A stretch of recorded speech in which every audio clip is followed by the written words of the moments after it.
all you mangy dogs. Swab the decks and hoist the sails. The guns on board be needing some proper manning. Pieces of 8 and a fine wench on your arm. If your work be not too shoddy. Careful not to flounder too badly, though, or you may have to dance the hempen jig as we see you to Davy Jones. The Chaffee, my boy, on with the show.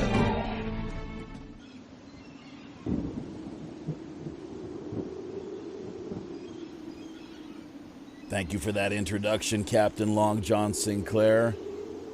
We are indeed off here once again. Pirate Radio Podcasts, episode number 144. Welcome, everybody. I'm your host, as always, the Robin Hood's Chief Communications Officer, Jaffe Ryder. We've got a great show and guest here, as always. This go-round happens to be none other than Svetlana Savinkov out of Alberta, Canada. I can hear her mucking around there in the background. It sounds like having unmuted herself. But just before we actually turn things over to Svetlana, I believe we had a bit of a... No, well, it wasn't quite a bio here in place, but she's one of the people that's been helping us out, actually, from behind the scenes, a benefactor of sorts, over the last few weeks and almost a couple of months now. But we thought it was time to get her to drop by and have a chat with her, as she seemed like a pretty fascinating person, actually, on top of the fact she's quite generous and doing all she can to help out with the general operations here and morale aboard the Robin Hood. So yes, Svetlana, the crew very much appreciates your efforts to provide a little more wind for the ship's sails. So thank you so much. No problem. My pleasure, as a matter of fact. All right. Well, yeah, and as we were talking about yesterday as well, too, just in the pre-show, we were doing a little bit of a tech check, as it were. You weren't too sure if you were going to manage to get your headset and mic in place. Yeah, optimal. This gaming headset is, it's very sensitive. Every time I shift around, it gets a little staticky, so... Well, it sounded pretty good right now. There's a little bit of it, maybe excessive clicking and that sort of thing going on. But just bottom line, default sort of approach, the way we do things here is generally when we're not talking, we just mute out. And that helps to cut down all the bleed, the excessive background noise and that sort of thing. So, but what I was going to say is that in accordance with what we were discussing yesterday, that the views and opinions expressed on behalf of the show's host, myself, of course, Jaffe Ryder, and its guests do not necessarily reflect those of the wider listening audience, nor our sponsors.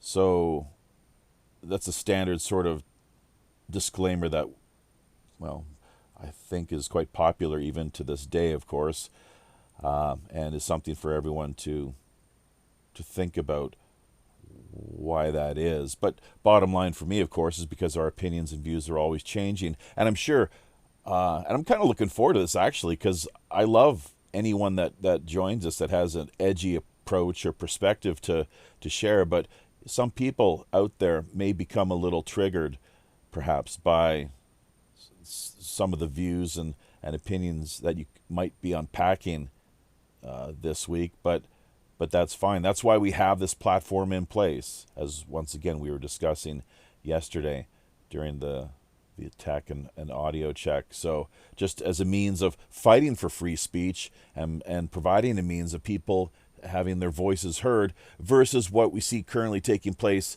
in Canada. We'll get into this in a few minutes, of course, but what I'd like actually for you to do is just let listeners in a little more, provide them with more of a kind of thumbnail sketch overview as to your biographical, your background and so forth, your personal particulars.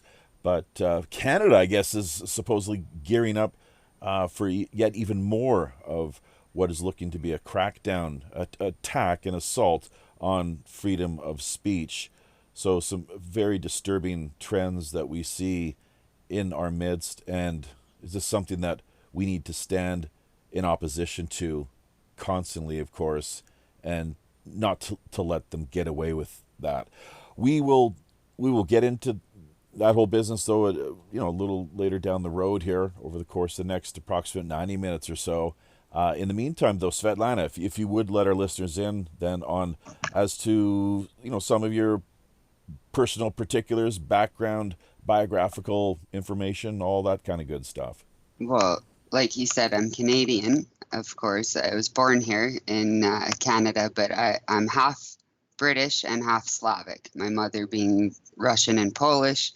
I've kind of experienced being white, but not white enough my whole life here in multicultural Canada.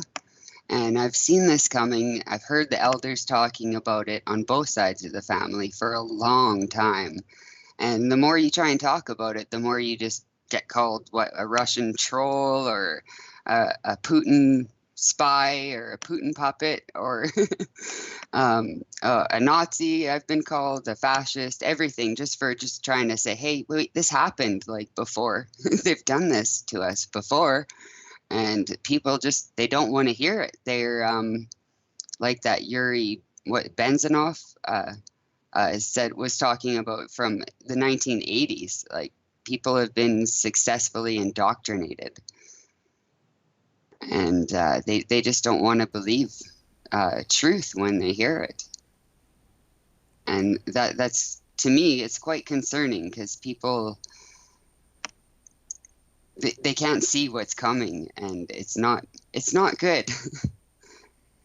Yeah, you've been actually targeted via social media. I'm not sure in how many instances you've actually been actively shut down, and then how many times you've made just the personal decision to just withdraw and no longer partake in, on whatever platform it is. I guess Facebook would be the biggest example of, I guess. Before all this big Facebook thing, like, everyone's getting banned now, but I went through this in 2014, guys. Like, when this whole Ukraine and Crimea thing started, that's when I first started speaking my mind socially on Facebook anyways, and holy, did I get those types of responses right away.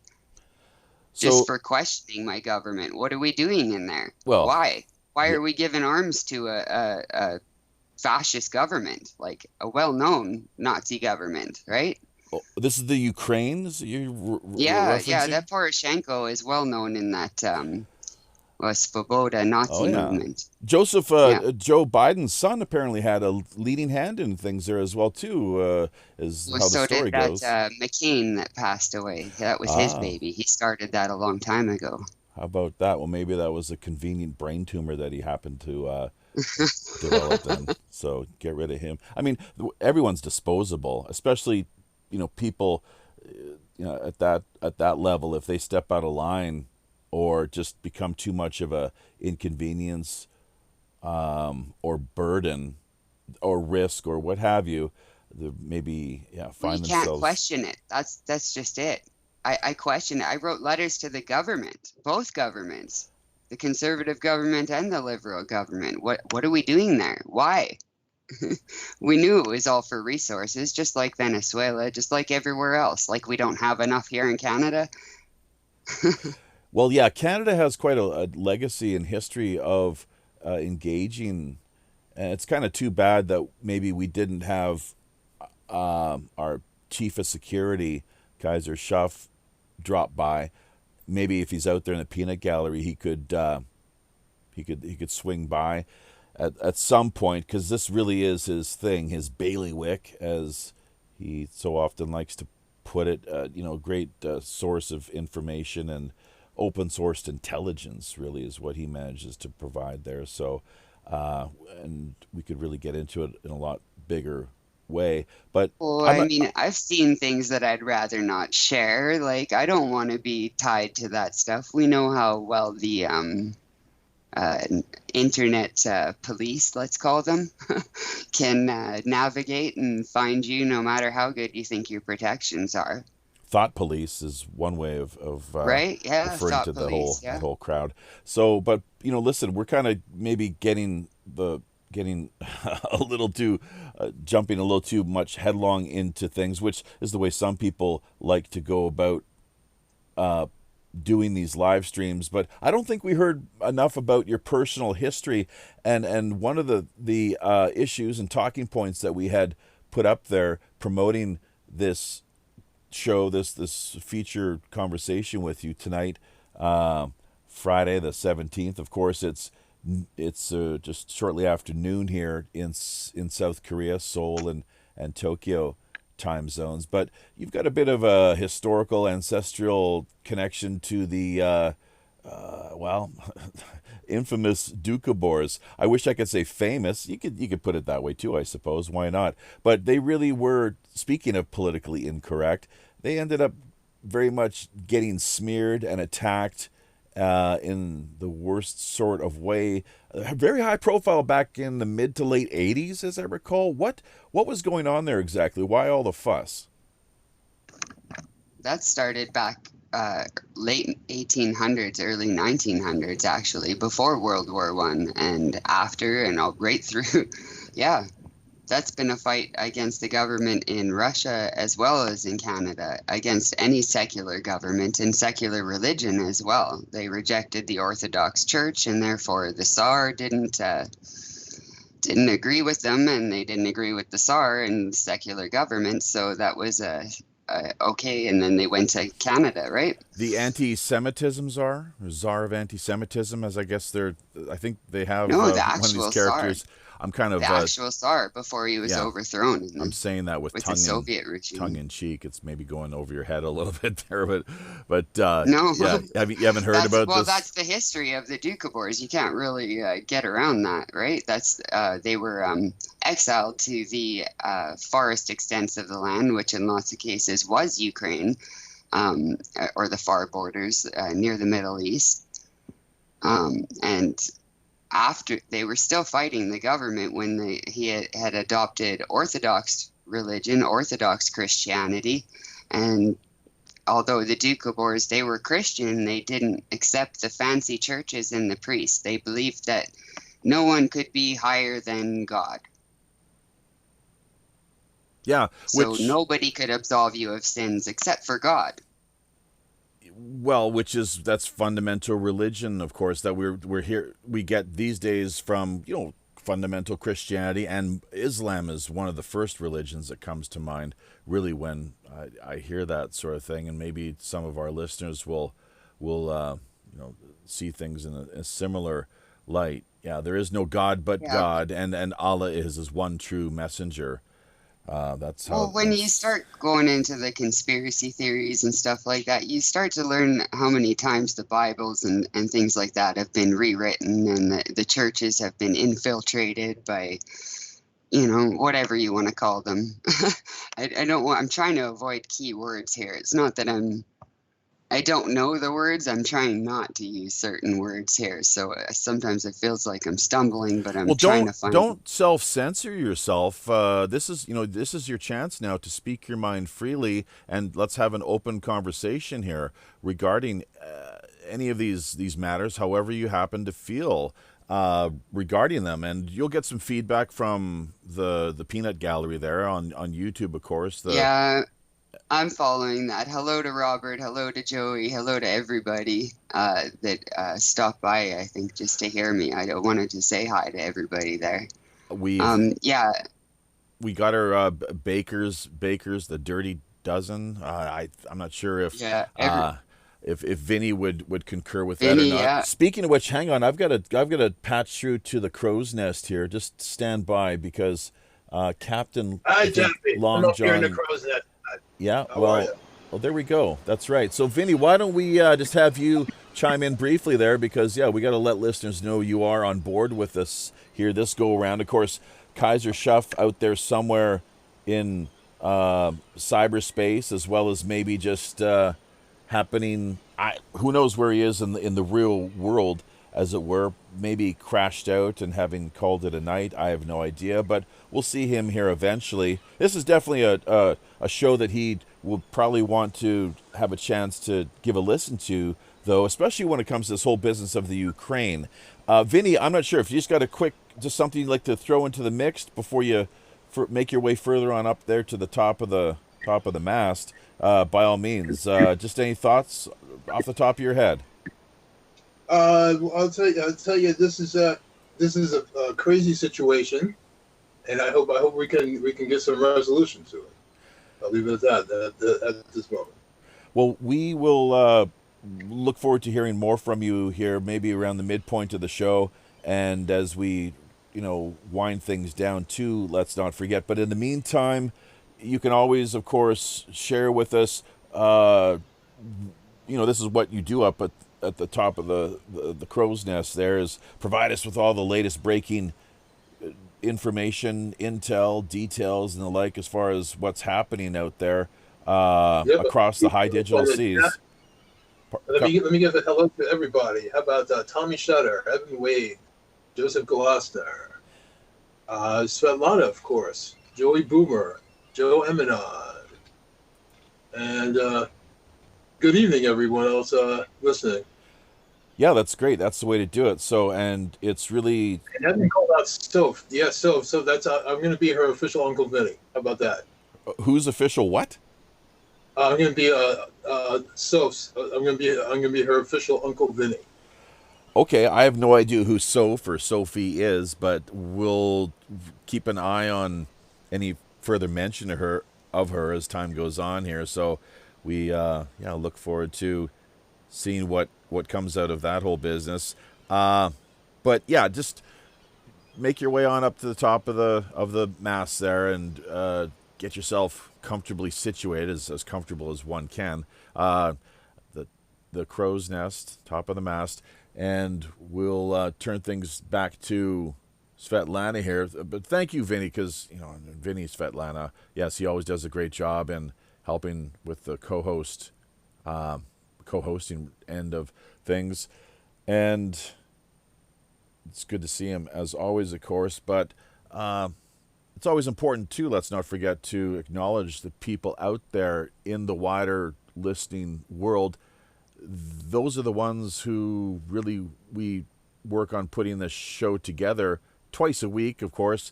Tuesday nights, it's our news segment. Fridays, as is the case tonight, with the feature guest segment. Same time as always, 8 p.m. Pacific Standard Time, 11 out in the East Coast, Chicago, New York, Miami.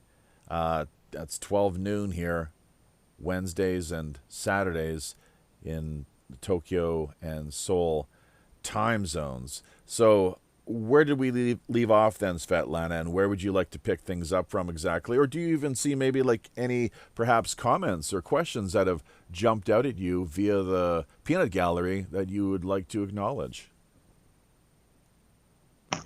Well, I think in regards to the Dukobors, or Dukoborsky as they're known in Russia, that whole thing, I think what I took away from that as just knowing what happened and having, to fight for not wanting to have to register births and deaths and wanting to homeschool your own kids, God forbid, not have to pay taxes on especially community efforts, like as opposed to individual taxes. Just those types of things. That's the types of things that Dukobors were fighting for. Freedom of religion. I mean, that's what we were promised and not given, really. But at the same time, I'm not defending the religion in that we know that, like, my family would have signed off as independent Dukobors. So that means they would have taken signed up for land. That didn't stop the discrimination, but they didn't keep going over to BC. They had left the prairies in Saskatchewan and tried to get work in Manitoba. And even trying to get work in Manitoba at CN, and that was the rail yard there, the CNR rail yard. For anyone that's not familiar, I guess it's for Canadians. It's kind of that, or in the West. That was the big thing in expanding the West. So that was where you wanted to work. That was where the jobs were ever expanding. But if your name ended in a cough or a ski, you couldn't get in. If you had an accent, you might have changed your name to Smith. It still wouldn't have helped. So you end up doing what would be considered casual or seasonal day labor, working up on the chain gangs with other Chinese or Asian folk that basically work a whole lot harder, but with no union pay and no benefits. Because you're not the right shade of white. So, I mean, this whole multicultural, all-inclusive thing, I mean, it's bullshit. We all know that right from the start. Oh, wow, I dropped one. Sorry about that. Oh, no, you still got your one complimentary F-bomb. Oh, okay, so okay. BS or bullshit is completely, that's not a problem. But yes, just to remind listeners what Svetlana is going on about here is how with the ship's articles, the way things are set up, you've got one complimentary or free F-bomb each show. That's myself included as well. Outside of that, it's after you start dropping your second and third, dirty little F words, that you're expected to contribute to the potty mouth pay jar, basically. $10 a pop, so it helps to keep people on their toes. On top of that, my dad, for the longest time, he did remind me when I was growing up, because I like to swear just as much as anyone. How do they say that was the expression? Swearing like not a drunken sailor, or spending like a drunken sailor, swearing like who knows what exactly, but a member of the Robin Hood's crew, I guess you could say. But what he felt is that it was a reflection of a lack of intelligence. Not saying that's the case with you necessarily, or myself or anyone else, but it's something to think about nonetheless. And that's what I've done throughout the years, and it's not always the easiest thing to do, though, of course, because we all become quite frustrated in our journey to seek the truth and to have more clarity of what we see unfolding before us, as well as some kind of justice, I suppose. So hey, yeah, speaking of which, Svetlana, then it sounds like you're something maybe of a social justice warrior. No, I don't like those guys. Those are the useful idiots. Well, but hang on, but in support of, like you're saying, you just said just a few moments ago that you feel like your voice has been taken away from you, or that with this whole attack on freedom of speech and that being the wrong shade of white, that you and a lot of people out there are excluded, or they're not allowed access to certain entitled programs, I believe would be the way of perhaps phrasing it. Does fuckery count? Yeah, exactly. I think there's a lot of fuckery going on. Is that what we're allowed to call? Is Shuff in the house with his fuckery? Yeah. Uh-huh. Yeah. Fuckery is afoot, I guess, is the case there. That's a great expression that he often likes to. I love it too. So that and bailiwick, those are two of his big ones there. So maybe we could, we'll definitely try to see if we can get him to join us in the after show. It might be a little noisy here. I always hate to make that kind of clunky, noisy transition, bringing new people on board, and it doesn't always. Sometimes it's a pretty seamless transition, but if you're okay with it, maybe we could have him join us for the last half hour, let's say, if he's interested. And in the meantime, Shuff, if you are out there listening, just get ready with a few comments that you might be able to bring to the table, and you really feel are key pressing points that maybe it would be helpful for people to reflect upon. So the Doukhobors. I mean, if you're a Doukhobor or an ally or a supporter of theirs, of course, so one is going to fight for their rights, as well as hopefully the rights of everyone. But in the sense of, and in doing so, you become a social justice warrior. Here's the thing. It's a question of how these terms are defined, and how people view them. The social justice warrior is a great example. Anti-Semitism is another one that people have heard me talk about. Probably, you could say Jaffe is constantly going on about this whole business, but the reason I'm doing it, of course, is because I think it's important to have addressed. And I'm seeing a few others out there on across the interwebs and social media picking up on it now a little bit more, and that they're not simply just repeating the pre-patented and packaged talking points and the ways of viewing these terms, but breaking the mold, as it were, and seeing things in a new light, taking a more kind of refreshing, just a different approach where it's a little more insightful or just a different angle, so that we got to be careful what definitions how we choose to accept them.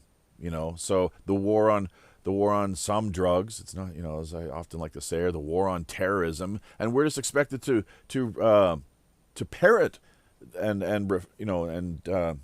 have these terms, basically to share them with the world, whoever our audience happens to be, just non-critically, without giving much thought to what it is that it's almost like they provide us with the weapons that we end up committing intellectual suicide with, or something along those lines, if you follow what I'm getting at there. And I just think it's important to be on guard.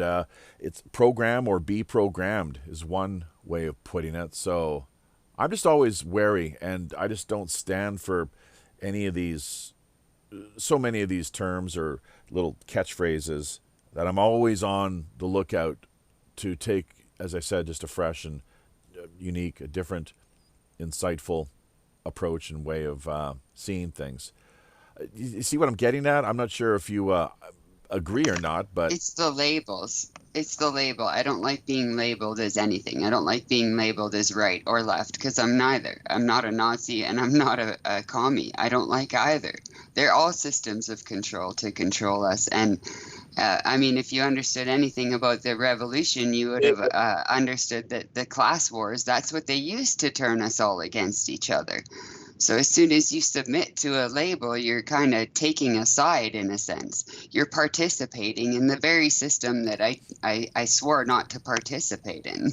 Identity politics, divide and conquer. This is exactly what they are working so endlessly in trying to promote. I think we're both on the same page when it comes to that whole business, of course. That's why I said I don't identify, because when you think social justice warrior, you think these libtards, for lack of a better word, right? The same ones that Yuri talks about, that are the useful idiots of the left that will be disposed of when they see what's really coming, because they'll revolt, and that's what they want. And I'm not dumb enough to fall for that. I don't know how else to put it, that I'm not dumb enough to fall for that. I know everyone wants to rise up above it and do something, but look what happened last time. I know we're not allowed to learn about it, but we have the internet. See, there's no excuse to not know about it. And the kulak, that means fist in Russian. Those were the farmers that said, no, you can't take my food. No, we're not giving it up for collectiveness. And those were the first ones that were starved out. And when you ask about it in Canada, you ask, and why didn't we learn about this in history? And why did they starve them out? What did they do wrong? They didn't want to give up their food to the collective, and then they ended up dying for it. And you're not allowed to hear about that. I was kicked out of school for things like that. Just for questioning it. Why did millions die? Even before the war, after the war, why did that many people die? You're not allowed to ask those things. So, for people in the East looking at people in the West, it's really not that we're ignorant. It's not that we're not taught these things. And if you don't question, you'll never find out. There is a way to find out, but you have to question it. You have to think critically. And I've come to a point, I think, where I just think critically of everything. Everything. I don't care who you are. Honest politician. That's an oxymoron I'm not going to go for. I don't join cults. And that's kind of how I feel about the Doukhobors in a sense. Like, it's a lesson learned, but I don't like advocate for that kind of stuff because that's kind of what they want you to do. That's why they kept sending their imposter leaders to try and, lead us in their direction under their version and their narrative. And I choose not to conform. I choose to do everything opposite of what they tell me to do. And I've always been like that. I think that's what the DSM, Diagnostical Statistics Manual, refers to as oppositional defiance syndrome or something along those lines. People who just do not go along with the party line or the way that they're expected to conform to, the orthodoxy of the day. So let me just say, though, taking a look here at what we have going on in the comments section, Peanut Gallery over on YouTube, that Evan Wade is talking about, well, what he's saying is straight up down with the left-right paradigm, and Joe Emanon wanting to bring the conversation around to how Trump has to go and that he won't be satisfied until he sees the entire administration get the Mussolini treatment. I guess, and I'm not sure, Joe, if by saying that you also mean that the Clinton crowd, the Clinton Foundation folks, all the Podesta brothers and so forth, that they, get away just completely scot-free with all the fuckery that they've been up to over the past number of years. Some people just see things in that all the child trafficking, all that crap. Yeah, that don't forget. light. Come again. I was saying all the pedophilia, all the child trafficking, all the drug trafficking, all that crap. Yeah. They're all I don't think he believes in that, though, for some reason. So I'm not sure why that is, but not a believer in satanic cults or anything. So some people just have the blinders on when it comes to certain issues. What is often referred to as cognitive dissonance, but if that's how people choose to see the world, then I guess there's nothing that's ever going to change their mind. So, and just scrolling on down here, it's a kind of a funny comment that Joey Boomer saying how you, Svetlana, come across as so lickable. Oh, wait, I'm sorry, likable. I read that wrong. But maybe lickable too. I don't know what his whole thing is there.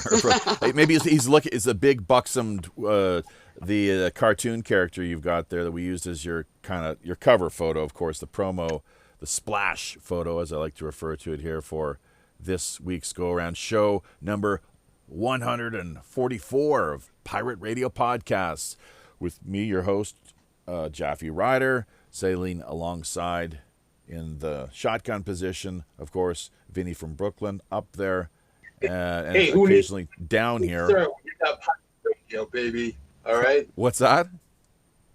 Who needs Howard Stern when you got pirate radio, baby? Well, Howard Schmoward. I mean, the guy, speaking of gatekeepers and that sort of thing, that we've been over this before in the past too, Vinny, with 9/11 and that whole bit. I don't know where Svetlana stands on the whole issue. She is, of course, the featured guest this week, so should try to keep the spotlight on her, of course. But yeah, I'm endlessly, for some reason, Stern he cannot bring himself around to see the possibility that there might be an Illuminati out there. He just kind of mocks and guffaws. It's what's known in logical terms as the horse laughter fallacy, appeal to ridicule, is really what it is. Not to believe in this too much, but he's gatekeeping. That's all.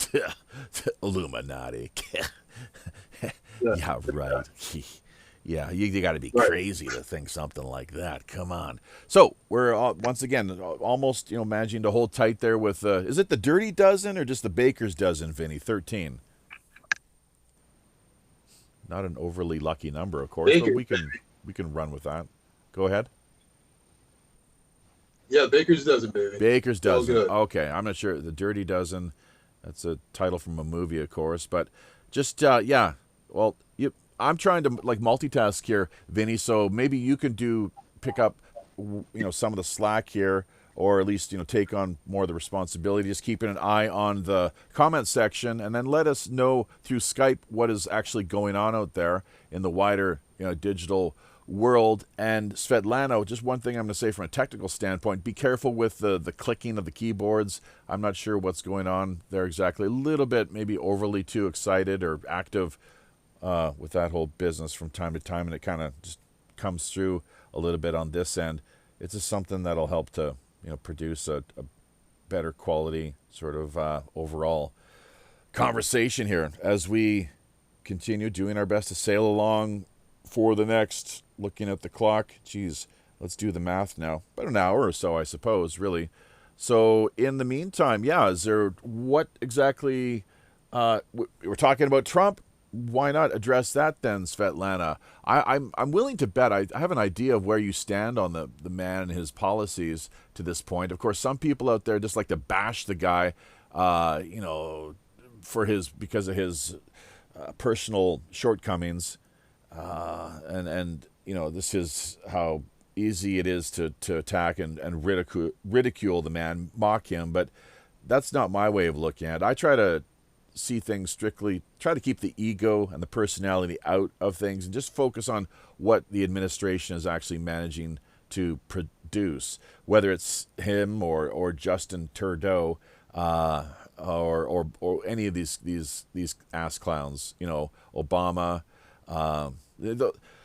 Clinton, you name it. The only real high profile leader in America, at least as far as the presidents are concerned, that I have any real genuine respect for is Jimmy Carter, believe it or not. Not that I'm a huge fan of his politics necessarily, but just his work with Habitat for Humanity. And you said there's no such thing as an honest politician. Well, that may be the case, but I just think he's the sort of person who's long had, as a man, his heart has been in the right place, and he's tried to do the right thing over time. And you see that in his efforts to be out there, unlike any of these other his peers, others who have held the office, President of the United States. How many of these others did a couple of them just, Bush Sr. died recently, but Ford or any of the predecessors, Nixon, out there helping to refurbish the, various communities throughout America with things such as this Habitat for Humanity project. Do you ever find like Clinton with a tool belt, a tool belt around his waist, out there swinging a hammer, even if it is just for a photo op, I suppose. But you don't really have to comment on that. Trump in particular, though, a fan or supporter, or what are your thoughts? And let's, we can also circle back and bring things around to what we see in Canada. That's the big thing, of course, Canada. But Trump, just to begin with here, and we'll switch and shift things back to Canada and the Trudeau administration. Well, that's just the thing. He's not my president, so I can look at it from an outsider's point of view. And from an outsider's point of view, when the president of the USA starts talking about draining the swamp, getting out of NATO, getting out of the Middle East, I thought, hey, this is great. He's saying all the right things. Maybe America's got a chance to get out of this. And, as time went on, none of this stuff started happening, and you wonder what's going on. You start looking in deeper, and you find out, oh, look who he's got around him.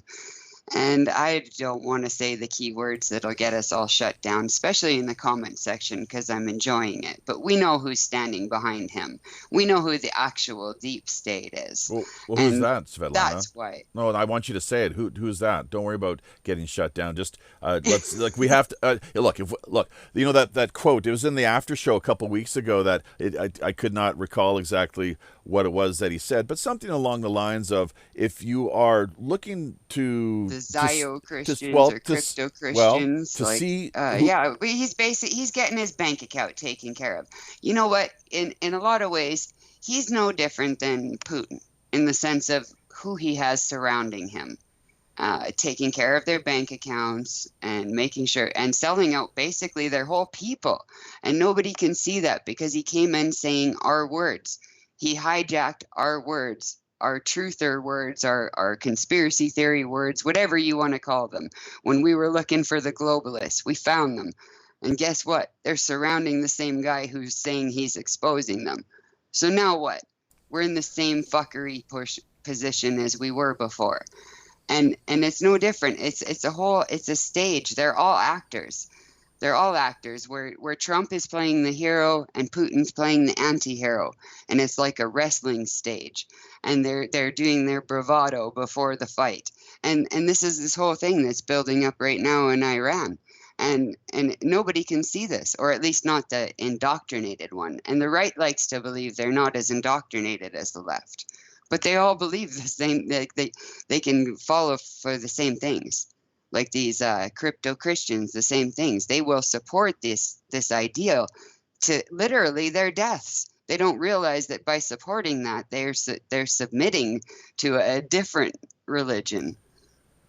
Okay, Svetlana, so you think that by calling out these so-called crypto Christians, who I'm not sure who they actually even are, but that's enough to get our stream taken down, the conversation we're having here right now?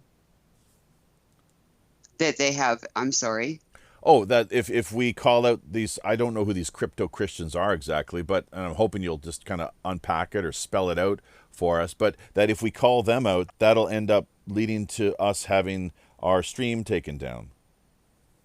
Oh, yes, it's the Zionists or the anti-Semites, I guess they call them now, if you're against Zionism, which they're is pro-Semites, plan to control the whole world. Right. And their plan to have one whole world government and everyone on the global socialism and everyone under the global credit score. You know, look at China, look how bad they are. Everyone says, look at China, look how bad they surveil their citizens. Well, you don't think we're doing the same thing? We're worse. We're probably way worse.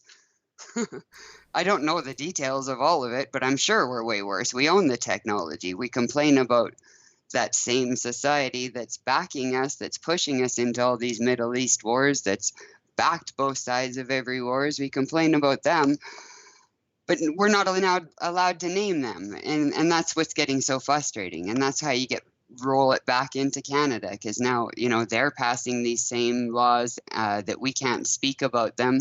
And so is America. They passed it in Florida, and Trump's apparently wanting to pass it across all of the U.S. Trudeau was there at the Christchurch shooting thing talking about it, saying he was going to crack down on hate speech. I mean, it's all just spiraling back to the same thing. You don't think the government in our country, liberal, and the government in your country, Trump and your conservatives or I forget the word you guys use, whatever. But the right side, you don't think they're all working for the same thing? That's why our what do you call it, foreign policy doesn't change. That's why we're all doing the NATO thing, no matter who's in charge, because we don't have a say in that. Well, yeah. We sold our sovereignty a long time ago, and that's something that I truly believe in, is sovereign citizens, sovereign countries. And, things like hemp and things are things that we should have control of, not the government, because those are the things that can truly make us sovereign, because that can make us not dependent on the energy companies and everything else that they use to control us. Well, but too many people just give up their basic sovereignties to the government. They don't care about making their own energy. They want it all done for them. They're lazy. Maybe that's the root of it all. They're lazy. They're happy being plugged into the matrix, and they don't want to change anything. And until they start dying for it, they're not going to realize there's an issue. So my main point, my main reason why I wanted to come on here was just to let everyone know, I mean, we're the same. Like, whether you're Russian or American, we're the same. We're all facing the same enemy. And if you go to war for them, for the elites, and for who they say is your enemy, you're only helping to promote them. Just like how you say you promote free speech, but we're here on Google platforms talking about them, right? and their censorship. Well, we could be on non-Google platforms and they wouldn't have any say. Just like if we pulled all our money out of the Federal Reserve, they wouldn't have any say, but nobody's willing to go that far. So until they are, we're kind of stuck, and you have nothing ready, and they're ready. They're ready. They're backed in every government. All we can do is prepare. I don't mean to be shocking here, but all we can do is prepare. You know how bad it was last time. Now they've got the technology to do it worse. So, I mean, if you love your family, no matter where they're living, tell them to prepare. Like, grow some food, learn how to pickle, preserve, anything that might help. Learn how to 5G proof your home. I mean, the technology's out there.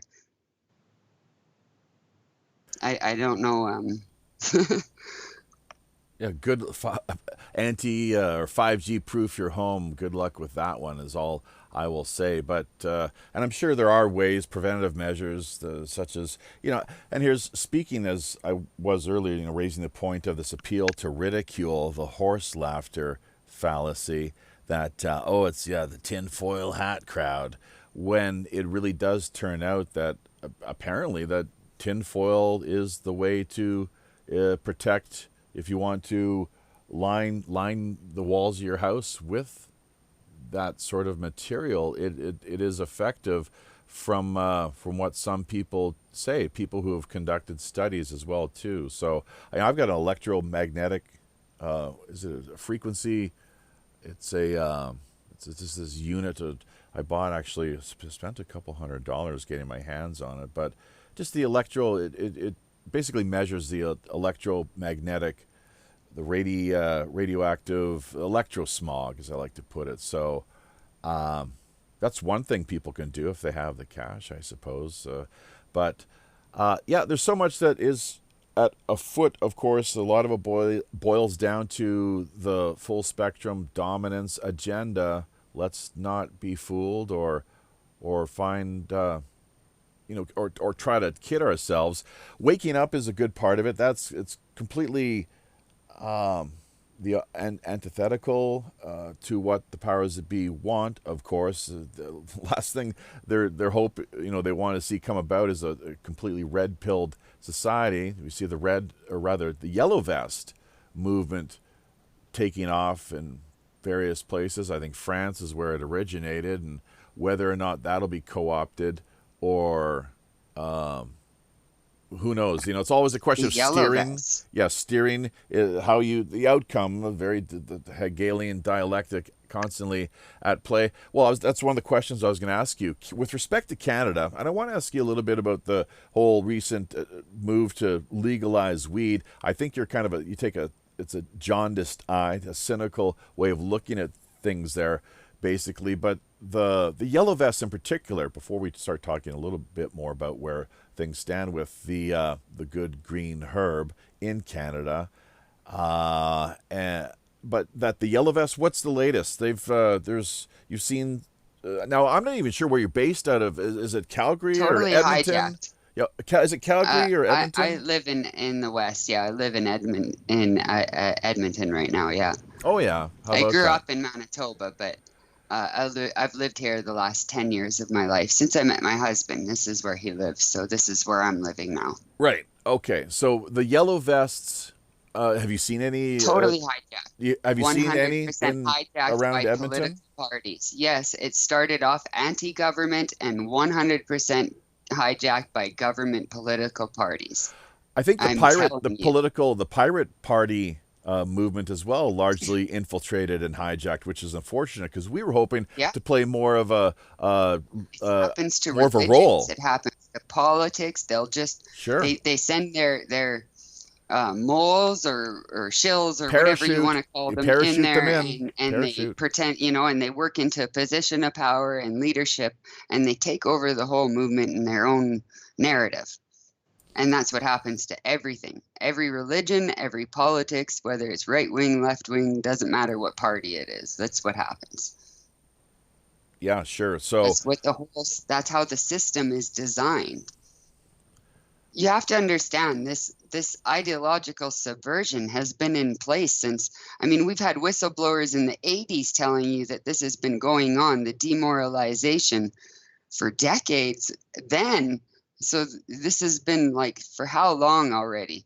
The millennia already that they have been into our stuff. Like, some people just can't be saved. That's what people are having a hard time understanding, especially these TV personalities, these gatekeepers. They're worried about their popularity because they can't keep their shekels and keep their shows.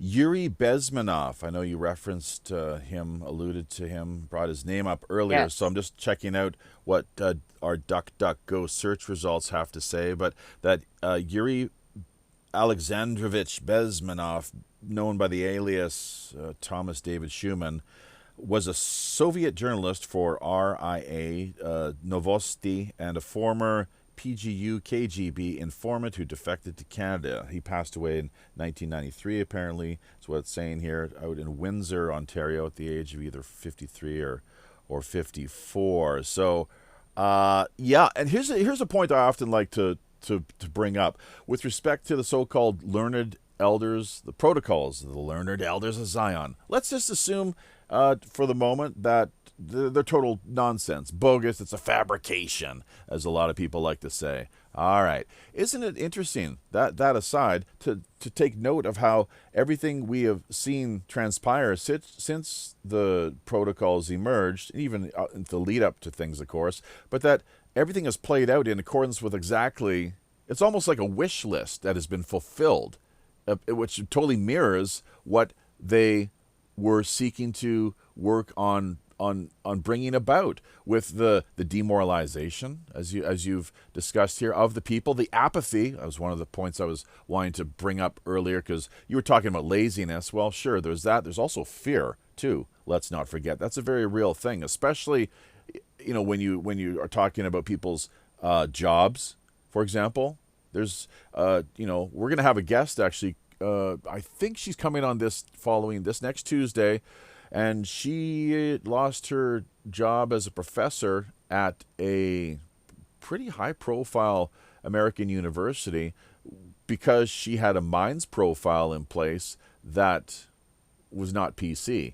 So, some of the views and opinions that she was expressing over on Minds did not please the powers that be.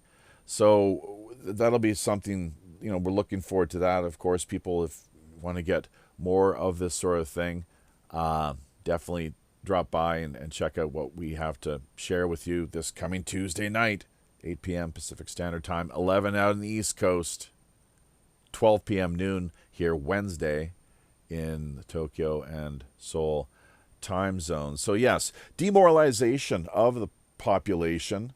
And the banking, monetary institutions, that's another central issue, of course, the production, issuing of currency, and the use, manipulation of inflation, and numerous other economic factors as well, too. But the compound interest rates, which that goes all the way back to medieval and even prior to that, ancient times, but St. Thomas of Aquinas was someone who spoke out quite passionately with respect to this whole business of usury.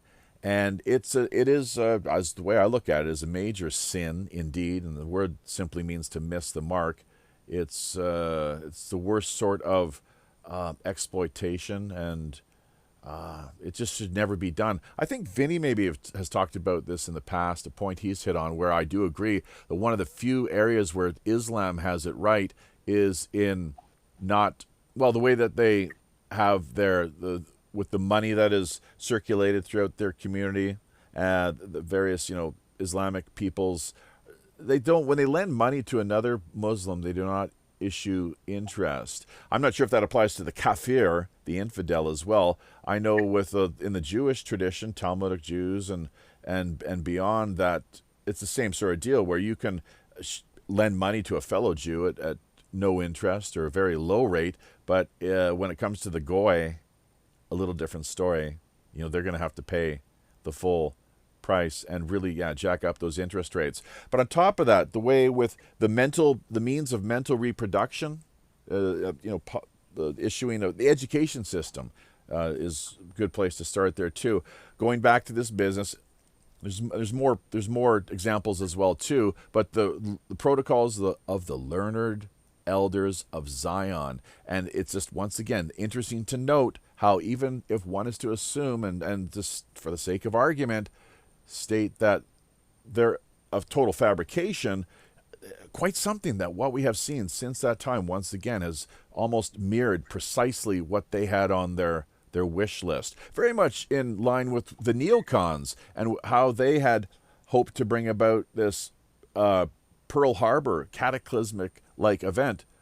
That was what we saw on September 11th. And they talked about that just a few years prior, just 2 or 3 years before the actual occurrence of 9/11, the way that so many these planes, of course, were hijacked, all simultaneously, very effective, just magically for some mysterious reason, making their way through security, and so on and so forth. And, it's really profited a lot of people the way that has been used in a dialectical fashion to launch into what I can only see as World War III.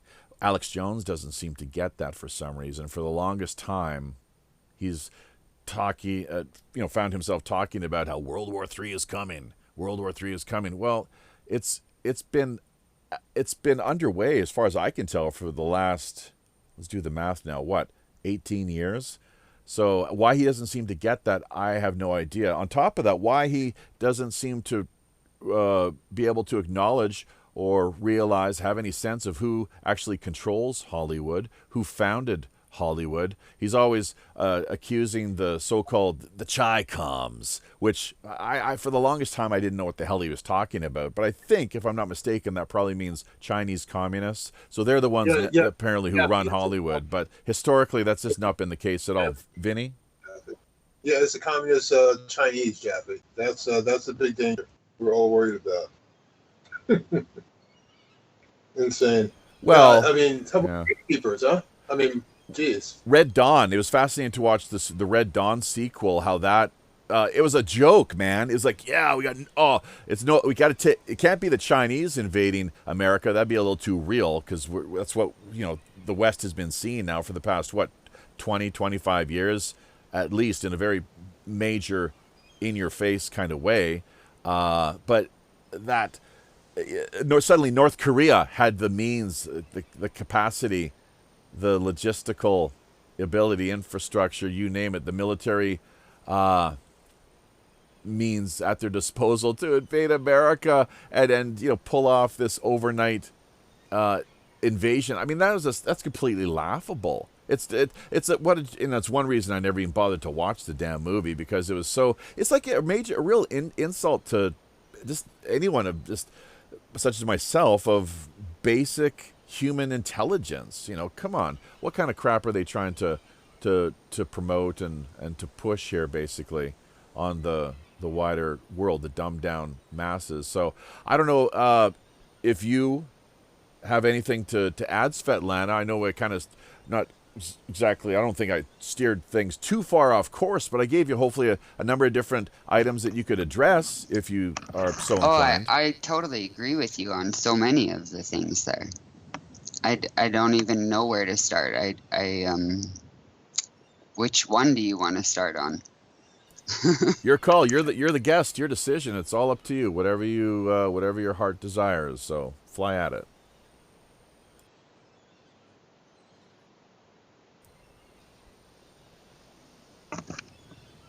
I'm agreeing with a lot of things I'm seeing in the chats here, actually. I'm reading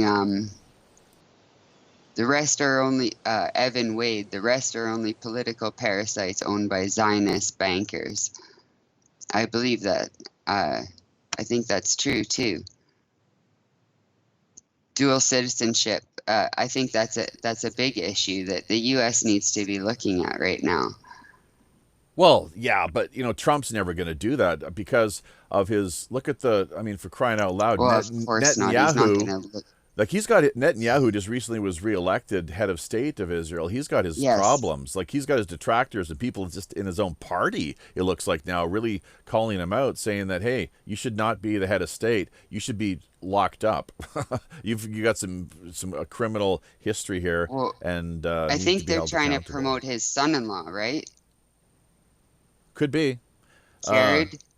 Yeah, of course. Yeah, the Antichrist. Right. Sure. Yeah. But yeah, I think that's Uh-huh. isn't that what they're Moshiach or whatever, their end time guy.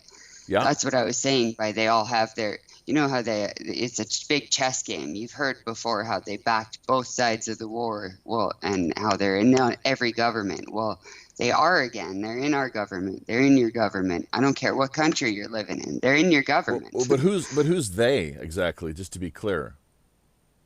Well, if you follow these gatekeepers like Alex Jones and the rest of these guys that they tell you the globalists, and you start looking, well, who is it that has these globalist plans? Is it the Illuminati? Is it the Masons? Well, yes, but they're working in conjunction with another big part of it, that trilateral agreement. That's the Zionists, and that's what they're tying in with this same anti-Semitic hate speech. What they're trying to tie, like trying to call me a Nazi.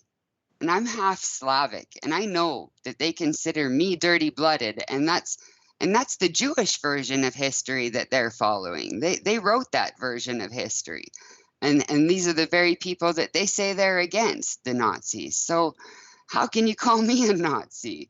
You know, and the commies, well, the communists, the Soviets, they weren't Russian, they weren't Slavic people. They hated Slavic Christian people. They still do to this day.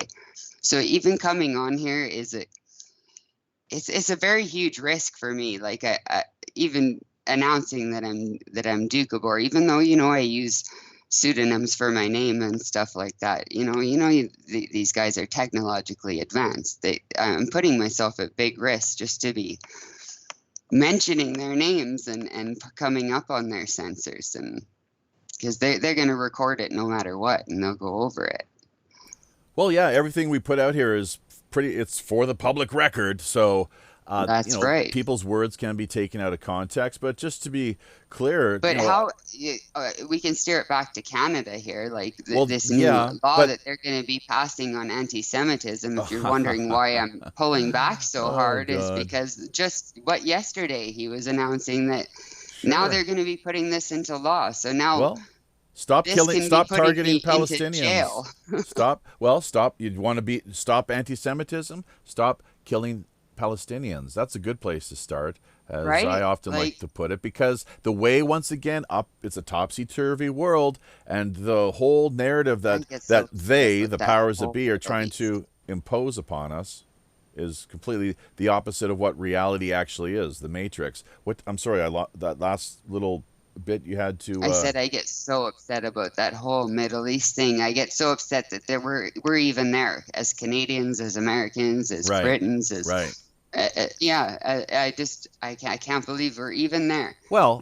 what do we have no interest there. We have no interest there. Canada has more than enough resources for all of North America. Russia has more than enough resources for all of Asia and Europe.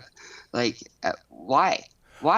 All wars I don't understand the whole thing. I would just like to get rid of the whole issue. Well, except for Iran, because wars. They have nothing to really do with it, but they're part of they're on the list. They're on someone else's list, the elite's list, Well, Iran, that's part of the neocon agenda. It's been for the project for the new American century, Greater Israel. And Jared he's all smiles and happy to play a part in things there. Yeah, Gene fucking Simmons. Is that my first F-bomb of the show? They were singing We Want Our Moshiach Now, that kind of stuff. I mean, they always sing that song, but they believe that their leader has come back to lead them back into this new world, this end times prophecy, which so many people write off as conspiracy theory, and then you get back to it, and then you try and tell people about it, and they write you off as a Nazi, and you're like, well, no, I'm not a Nazi. They would have thrown me in the camps with the Jews. Like,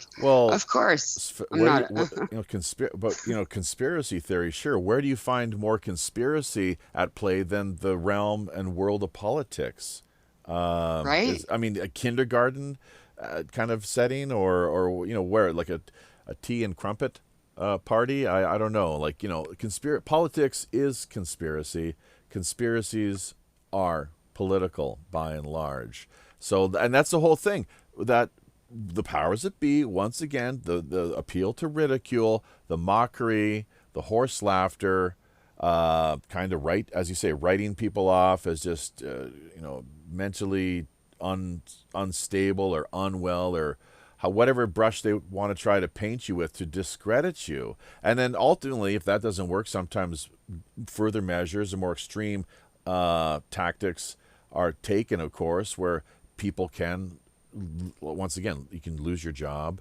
You can ultimately be physically harmed, of course. That's always a possibility too. So, and it's just one of the things, it's a risk that as journalists, people who, even though as we are members here of the fifth estate, as I often like to put it, the underground digital world, that it's a risk that we have to take. There is a war. Yes, this is World War III, people. Time to wake up. We're living through the times, the age of the apocalypse. Not a bad thing necessarily. It's all it is. That is a spiritual awakening. The veil is being pulled back. There's so much available in the way of information. People need to read a little more, I suppose, and to cross-reference the information that's been presented to them or that they've managed to come across, and become more engaged. That's what we're all about here via the Robin Hood, of course. Hashtag WWRHD. What would Robin Hood do? I think he would become probably an engaged citizen if he could possibly manage that.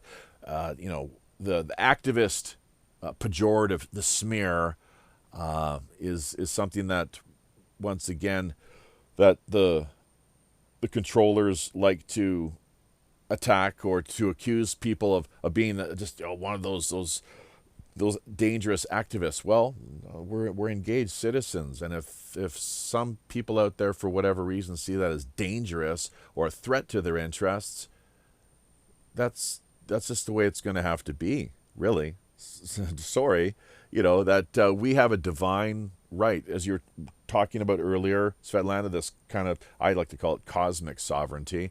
There's rights that we have are not presented to us by anyone and not available through any other means, but other than what we have here within it runs to the core of our very existence as humans. Cosmic divine sovereignty it's encoded within, if you want to call it the matrix or just the universe. The logos, I think, is one. That's kind of a little interesting term that goes back a ways now. People often talk about the Word of God. Well, it's just logos, folks, as simple as that. And it has very little to do with the Bible per se. Its logos was around a long time. It just means word. That's all it means, word. Someone says something. Yeah, or something like a truth. Someone like dropping word. truth bombs. Like, yeah, man, word up, word. So that kind of deal. And it sounded so. Logos. It sounds so Mason or like logos. No, I rejected it because it sounded so. Yeah, no. What are you talking about? E. Michael Jones or what? I never actually knew. I've heard you guys reference. I've never had a chance to ask. It goes way back. It goes way.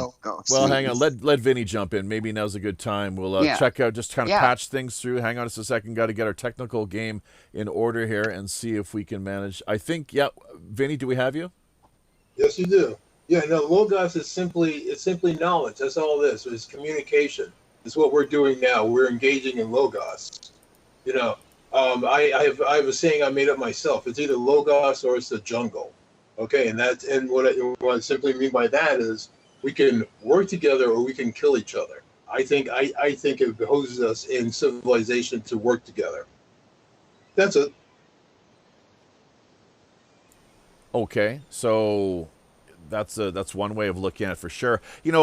I kind of take the approach, the way I sort of look at things is from the standpoint of how in the Western, I guess some people call it the Judeo-Christian tradition, but really it's just the kind of Christian tradition as far as I can tell, first and foremost. And Jesus, he did come with a New Testament, right? It was a new approach. He was a reformer, and that's what pissed off the establishment so much, is that he presented a challenge to their authority, and that they did not, the Sanhedrin. People often talk about it was the Jews who killed Jesus. I don't buy that at all, man. No, it was a select elite few, the Sanhedrin, who made that decision, and that's it. You can't blame a whole society or ethnic group, or if you want to call them race, what have you, of people for something like that. Give me a break. So no, it was not the Jews. Forget it. I'm not buying it. It was the Sanhedrin. And so logos is word, and it has many interpretations, it has many, like with Dharma in the Eastern tradition, Hindu philosophy, or Tao, as in the Tao Te Ching.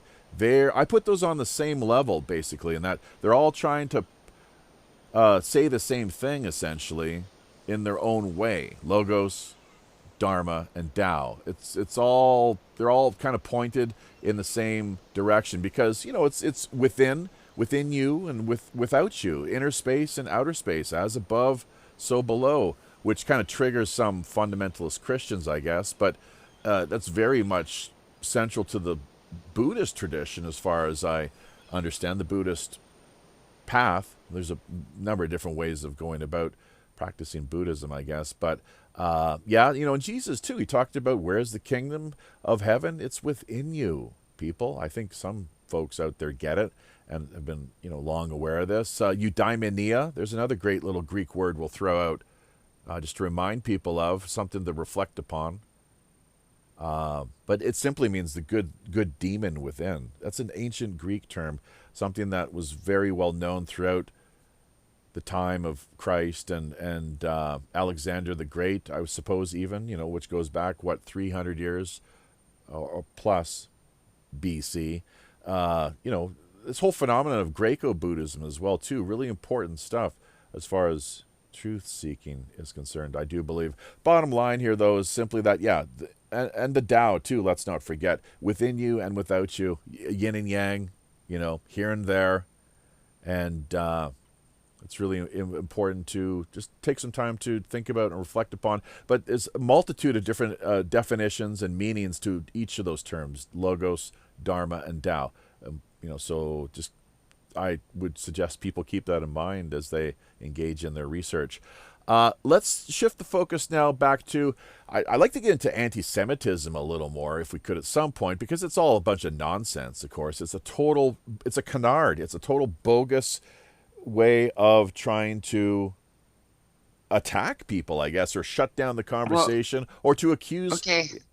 How do you talk about things like the Kalergi plan without talking about without being labeled as anti-Semitic? But hang on, here's the thing, Svetlana. But Svetlana, who are the Semites? And before you jump in and answer, who are the Semites? Secondly, why must we be pro-Semitic? Why is there a law? It seems like by default we are required then, if that's the case, to be actively pro-Semitic. That anti is bad, pro is good, and that's that. If you're found guilty of being anti this, that there's going to be harsh measures taken and enacted upon you. You're going to suffer the consequences, the wrath of the Wizard of Oz, the man behind the screen there, of course, who's constantly up to all kinds of chicanery and so forth. But look, Semites, my God. It's just ridiculous, because the fact is most Jews are not even Semitic. Let's get that straight. Secondly, most supporters of Israel are not even Jewish. So how about that? That's something to reflect upon as well. What's going on there? Thirdly, it's offensive and intellectually dishonest very intellectually dishonest. I don't know why more speakers or public personalities out there in social media and the like don't pick up on this and make it clear. But the Semites are the Palestinians. They are the people of like Lebanon and Iraq and Iran as well too, I believe. All these brown-skinned people that, for the most, Syrians, I think, are pretty Semitic when it comes right down to it. It's both a linguistic type set, a means of grouping people, a category is all it is, really. It's an abstract, man-made category from a linguistic standpoint, academically, as well as a way of grouping them ethnically.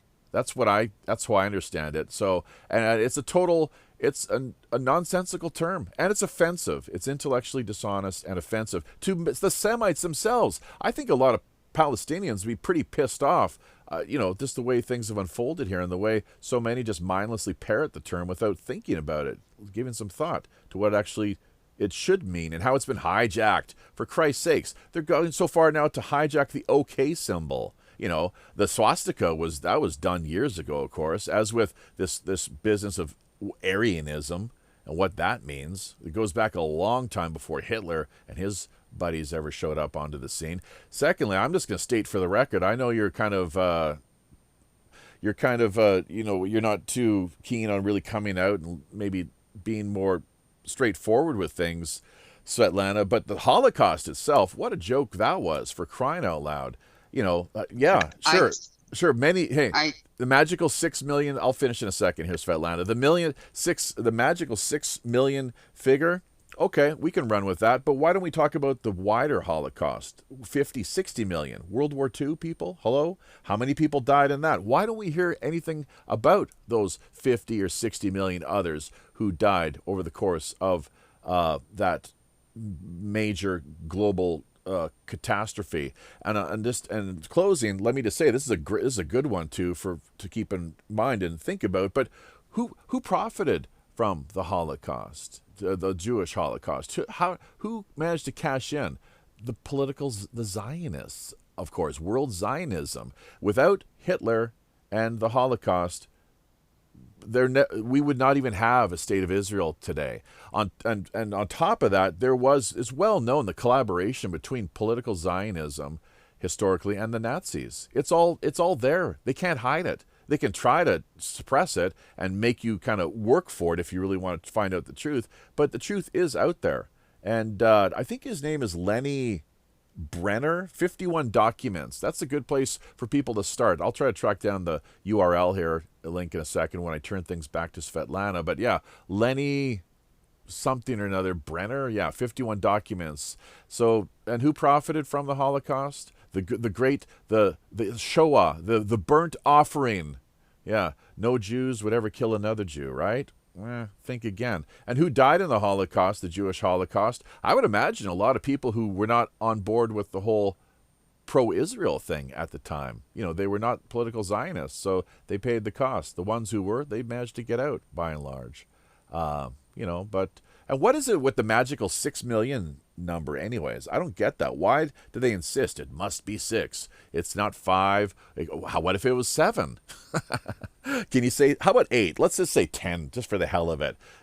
And within the wider context of things, 50 to 60 million overall during the course of World War II having lost their lives, mostly Christian, Gentile, Goy. That seems to be the case from what I can gather. Then again, I'm not a professional historian, so, what do I know? But I do encourage everyone to investigate. Why not make it 120 million? Sure. You're forgetting the 60 million in the Harlem door, and how many millions before the war even started that we were complicit to. What do you mean by that? That I got kicked out of school for even questioning. Well, what's that exactly? Like when the Bolsheviks first took control, right after World War I, before World War II. They starved out how many people of their own people, of Russians, of Ukrainians, we were all the same people before World War II, Russians and Ukrainians. It wasn't until after that, like we were cousins. I don't understand this because, in the early 1900s when my family came over, it was before all this. We We were still fighting our own fight and watching as the world went mad with the rest of this. The class wars, that's what you were talking about, the divide and conquer. That's what they started doing back in the early 1900s. And not only that, we were complicit. Here in the West, we were complicit. We were buying that grain that they took out of those people's basements and out of their storage cellars. We backed it in our own sense. That's how the fat cats in the bureaucracy, that's how they got rich in the Bolsheviks. And the rest of them, they died. And there's how many millions, billions? There's probably billions that died even before World War II even started. And they don't even mention those. Well, and those are all Slavic people. And that's what I was saying before, how that race of people that you're talking about, they are the supremacists. They are the ones saying that they're better than everyone, especially Slavic people. Now, why is that? Hitler hated the Slavs, apparently, right? Why is that? Why did he hate the Slavs? He was following the same Jewish indoctrination. Like they said that they wrote Nazism as well as communism. Yeah. They're the ones that sent Lenin. They're the ones that sent Trotsky. They're the ones that wanted the revolution. They want you to revolt. They want a reason to take full control over all of us. They want to say we're out of control. That's what's happening in France right now. That's what they tried starting in Canada, but we were bought out again. The movement was bought out. Like, that's what happens with everything. And that's what happened with legalization. They monopolized the whole thing. Like, we were just good getting off of our own suppliers back then, and most of us still do. But the government, they charge like twice as much. They got mold in their stuff. They don't care. It's all about quality or quantity, not quality. Send the goons. They only care about money. It's all about the monopoly, and only their friends can get the licenses for, mom and pop shops are getting shut down and they can't do their own thing, and private growers, they can't do their own thing and they're getting shut down even by laws and permits and all that stuff. Legalization means they have full control. Don't fool yourself. Legalization doesn't mean you can smoke it anytime you want. Look at the 420 rally. Nobody could smoke it until exactly at 420, and then everybody was illegally lighting up. It's ridiculous, and people, and you were talking about the swastika. Like, that's not Hitler's. That was a pagan symbol that was not only Slavic. That was also the Nords had it, the Celts had it. And that brings us back to where, the Jewish version of history and what the Nazis followed and the commies followed. And it says that we all evolved from somewhere up north. You said that there's the trigger word. Asia. The first time it's the trigger word, Jewish. I can't believe you actually uttered, that's what I mean by it's impossible to even speak about all this history without it being getting back to the same thing. I followed all these guys. I followed all these who were labeled as conspiracy theorists who are just getting kicked offline now. They're just getting their deplatformed now and acting like it's a big thing. And, most of us that have been telling the truth for a while, we've been kicked off for a long time. We haven't been able to, and it's just the gatekeepers now that are doing it for, what do you call it? Basically, they're doing it for the ratings. Most of the rest of the parasites out there, they're just doing it for the ratings. The swastika wasn't Hitler's. It was everyone's. It was a pagan symbol way back when we were, or was it what they call pagan? But when we were nomadic peoples, when we had our own tribes, that's the history they want us all to forget. They rewrote the history. They rewrote our. I'm glad I didn't spend a lot of time in school history. I kept getting kicked out for questioning every time I questioned it because, half of my family is dying, and I question, why are we dying? Why didn't we send the second front when we're talking about the World War II? Right? They kept holding it off because they wanted to kill more Slavs and more Germans on both sides. Now, why is that?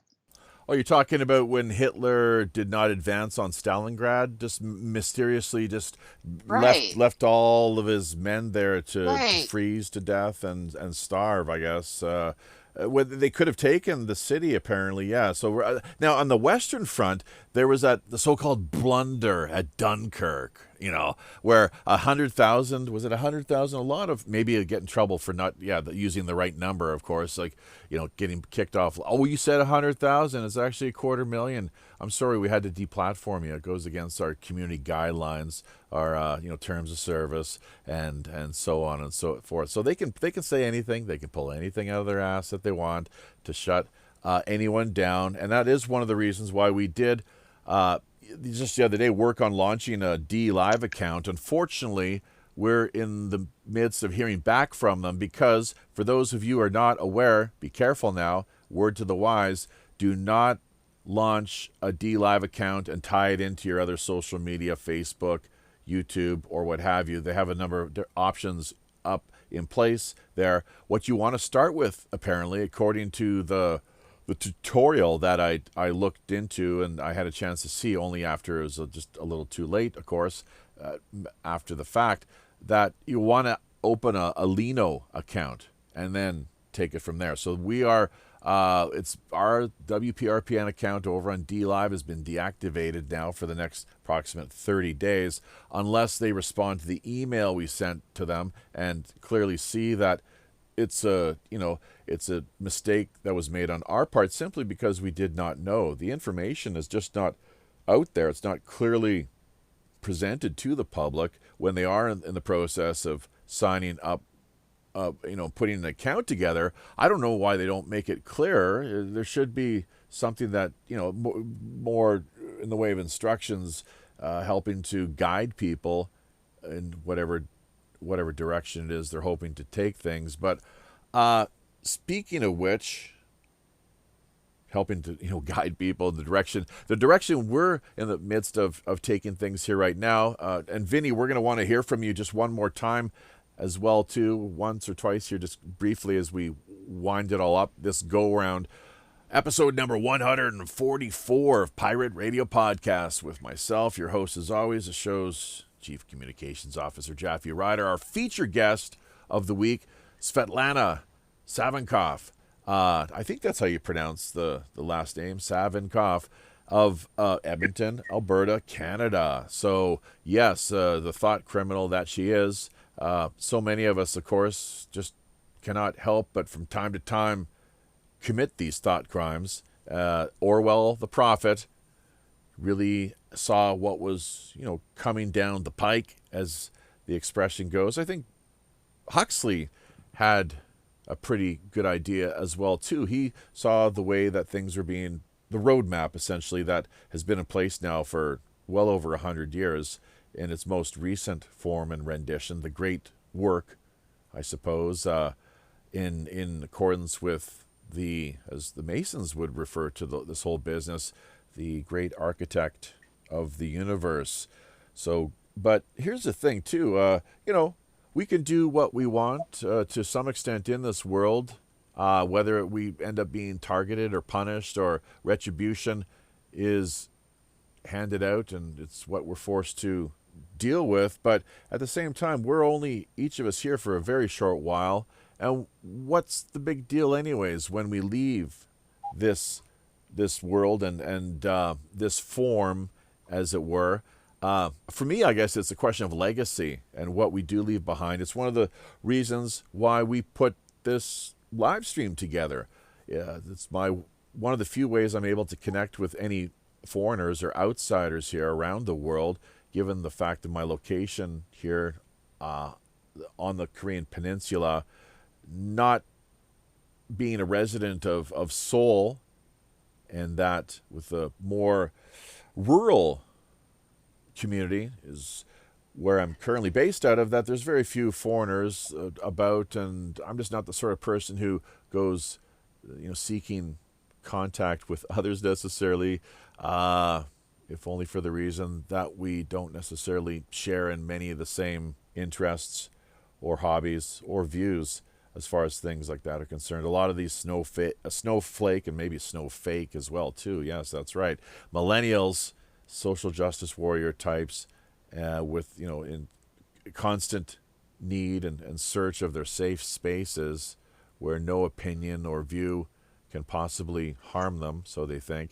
A lot of that here in Korea, as far as the expat community is concerned, unfortunately. I think they're the predominant type, really, people who are cut of that, and part of that category and mold, really, unfortunately. They just can't deal with real, honest, open, adult conversation, nor can too many places around the web, except for Minds.com. And that's one of the reasons we met via Minds.com from the beginning there, just I guess, what is it, a month or two ago now, Svetlana? So really great place to connect with people. And what are your thoughts, just in brief then, in closing? We will have more to talk about if you're around for the after show too, the 1 hour, the premium Rogues Gallery after show that we try to put together here on a semi-routine basis. But yeah, what are your thoughts then on Minds.com and what they have to offer as far as freedom of speech is concerned, and things of that sort? Are they doing a good job, or what's your take on it all? Well, so far no one's getting deplatformed, but people are getting marked explicit for posting things that are considered hate speech. So I mean, it's not completely free speech, but it's better than Facebook. And now listen to me, I sound like I'm making politician excuses. Like, I don't agree with all of his policies, but he's better than the other guy, right?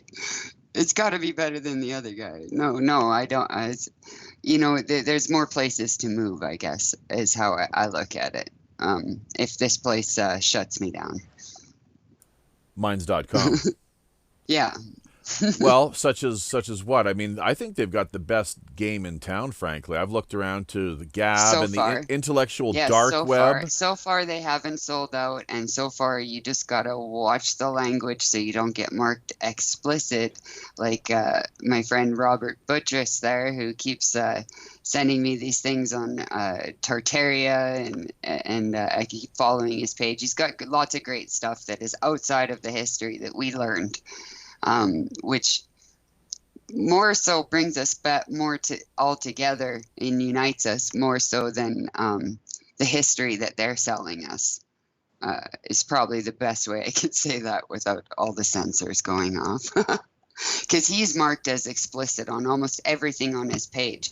I think when I first met you, I was asking if you could get him on this show so you could do an interview with him, because I was greatly interested in some real history, and he seems to be able to find all those links.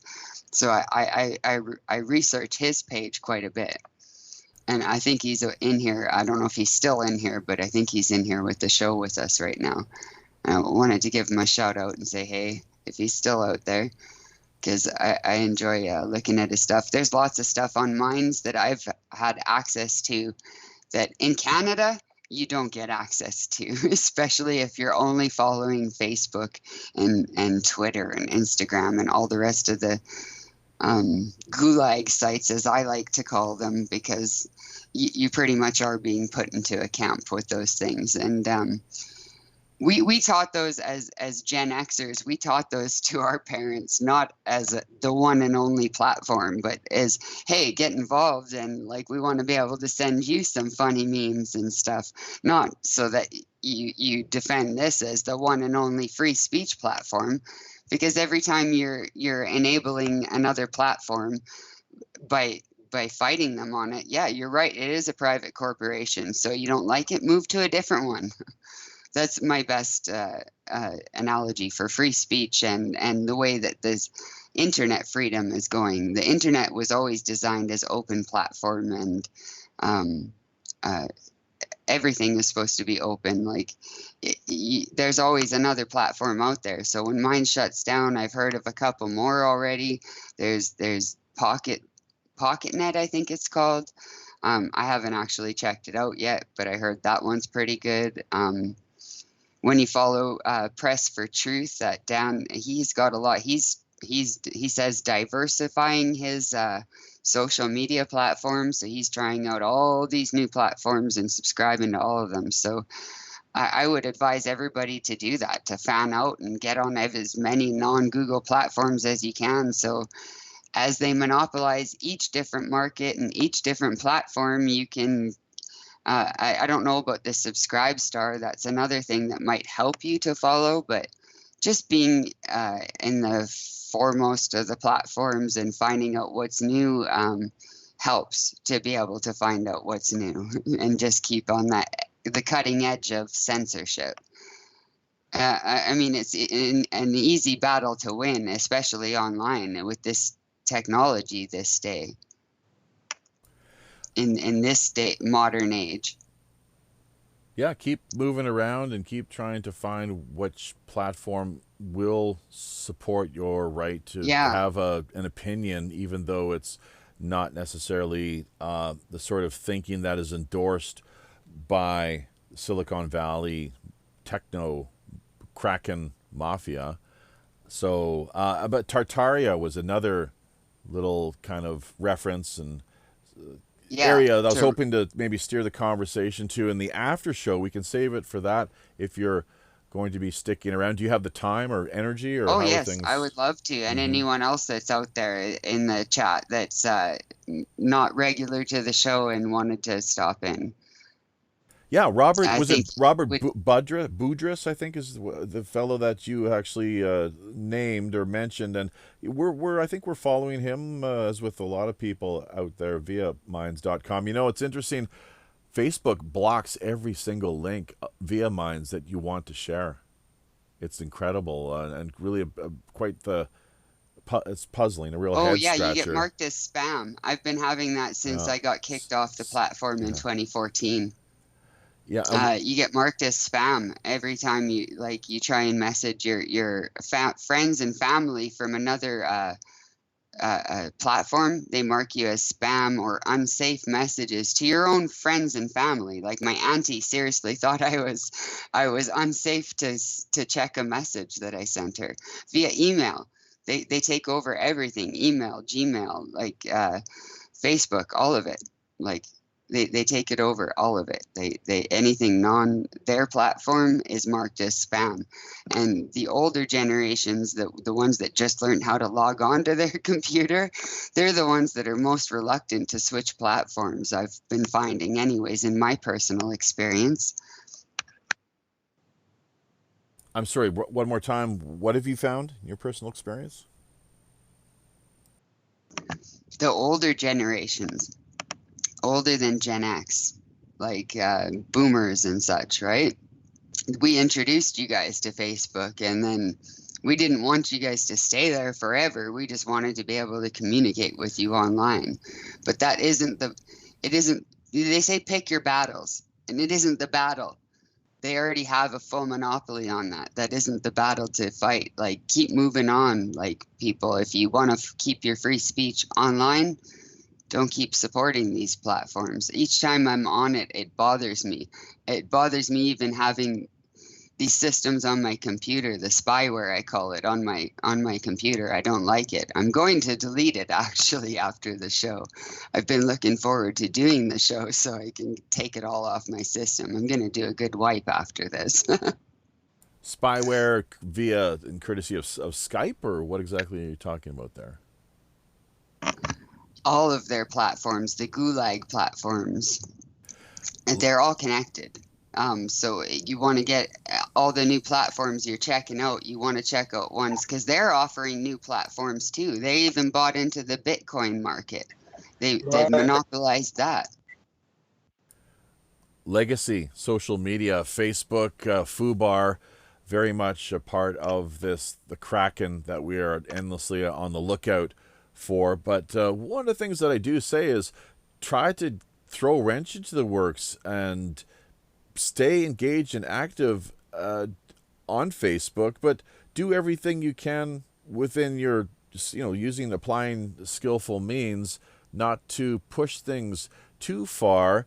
We've all been in Facebook jail, of course, and I only signed up to the platform a couple of years ago, as a matter of fact. So the reason being is that I was opposed to this whole business of privacy breaches, and the way that it really compromises so much. And it's if you look into it, you quickly find that it's quite something to note. The LifeLog project, sponsored by DARPA and the Pentagon, the CIA, providing, as it turns out, this apparently not right from the get-go, but the secondary round of funding coming directly from the CIA to Facebook. But the LifeLog project that DARPA and the Pentagon were supporting was killed the very day that Facebook came onto the market and announced itself to the world. They pulled the plug on LifeLog. So how's that for a coincidence theory? Something to definitely lend some thought to. But we have pretty much run out of time here. A lot of great things that we can address in the after show, of course.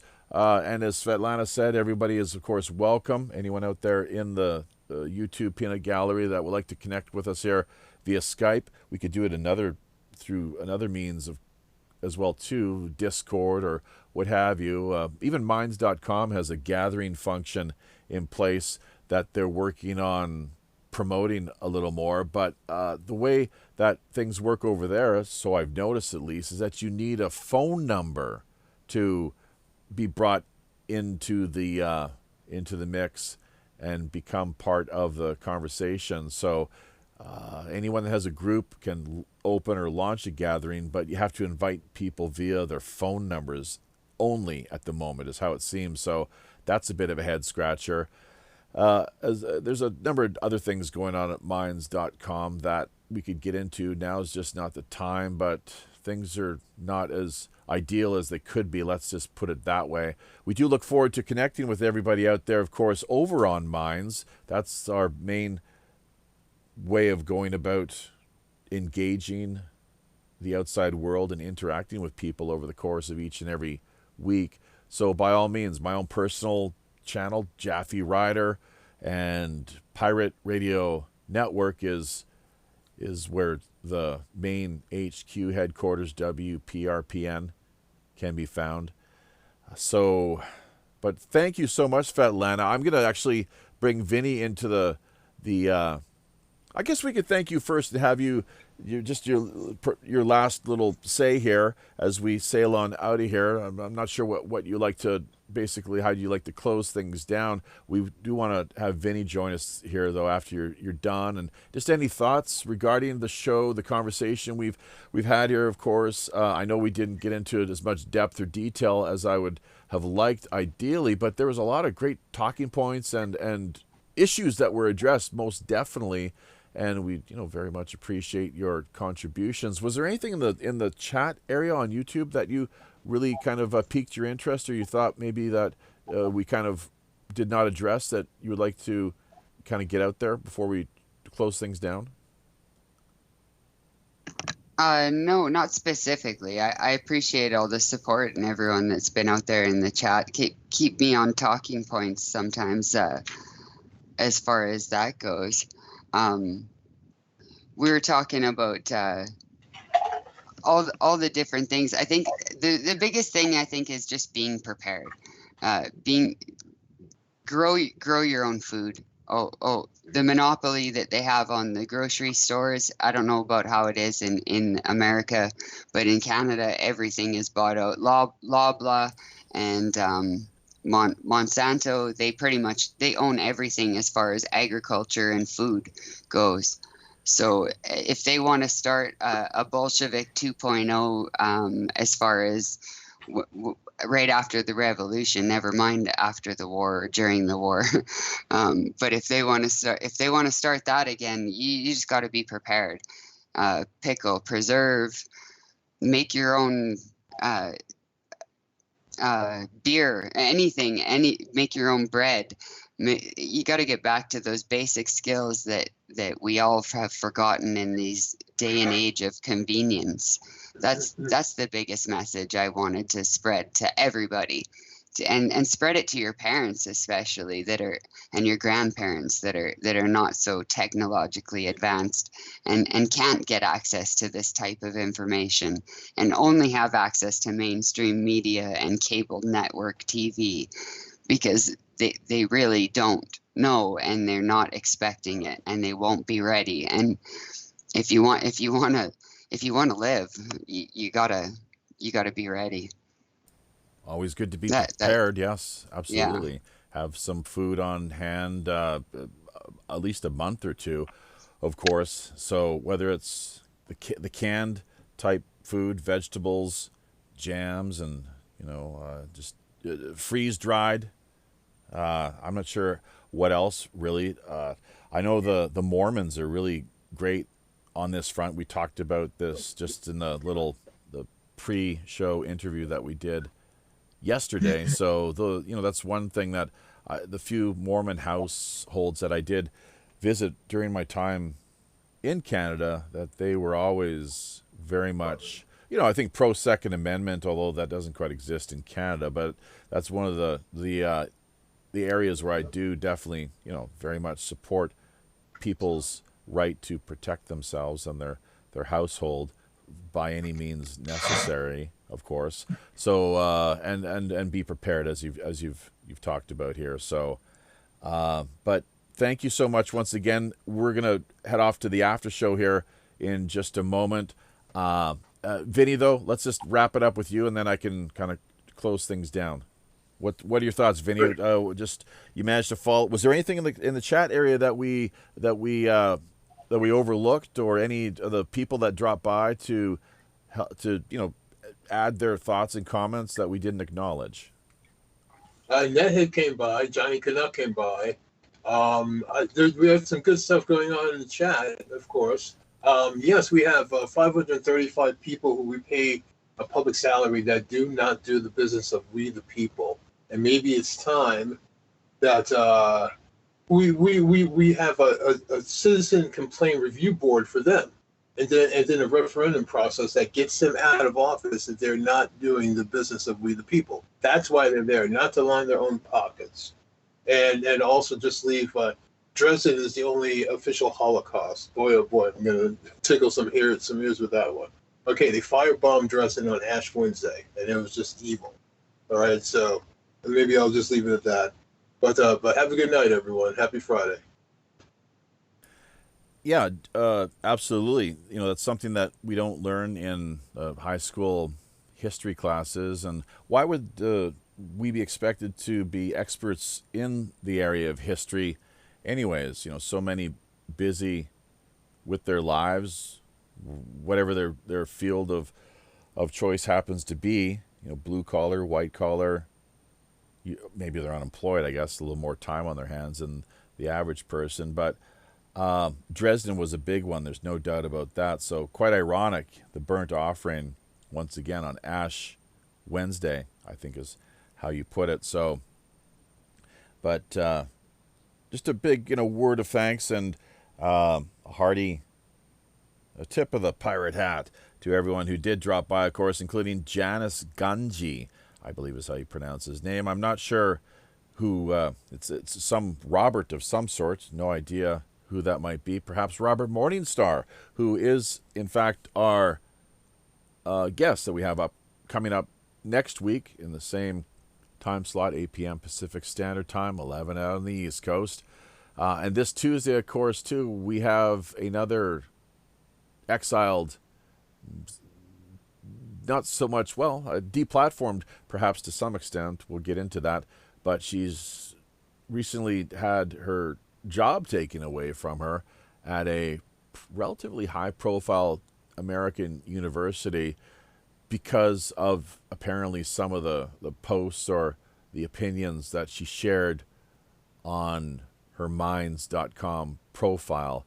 I'm not sure who was basically spying on her or trying to keep tabs on what people are putting out there in their free time as far as their ideas and views are concerned regarding any number of different topics. But we'll definitely get into that this coming Tuesday night, first hour. It's a new format that we're taking an approach that we're taking to things here with the Tuesday night World Pirate Radio News segment. So we look forward to seeing you once again at that point. You know, there's so many things here that just off the top of my head, never able to completely remember. But yeah, if you do like the show that we put together here, the live stream, by all means, like, comment, share over on Minds. It's a question of reminding things. So, and if you want to support us in even a bigger way, sign up with either patreon.com if that's what you feel most comfortable in doing, or Subscribestar, which is a new account and a means of helping to support us that we've put together there. The subscribestar.com account /WPRPN. That thankfully is not in limbo at the moment. It's more case of it being, we need to get some content uploaded to Subscribestar, but not too happy with the way Patreon has been doing things as far as their pro hands-on, very heavy-handed approach to shutting people down, censoring them, having their means of generating just even the slightest amount of financial support, having the means basically in place so they're able to just, as is the case with us here, the goal that we work towards each and every year, cover our basic operating expenses. That's always a good thing, to have in store as a goal, and something that we typically shoot for, along with providing and redirecting what we do manage to find showing up in the public-private, the ship's coffers, over to charity. Just looking at the pirate, the rabbit, actually, it's one of the things we never got a chance to ask her about, Svetlana, but the Alice in Wonderland images that listeners, audience members may have picked up on watching the slideshow. Not too clear why she included so much of that in the picture she sent to us, but it's interesting to note nonetheless, and we'll get into that hopefully in the after show. You going to say something about that, Svetlana? Alice in Wonderland, how I feel like Alice in Wonderland after I followed everybody down the rabbit holes to find out that all the rabbit holes end up at the same cavern that leads to the pit of hell. I often feel like Alice in Wonderland, and reality is full out upside down. That's why all the references to the rabbit.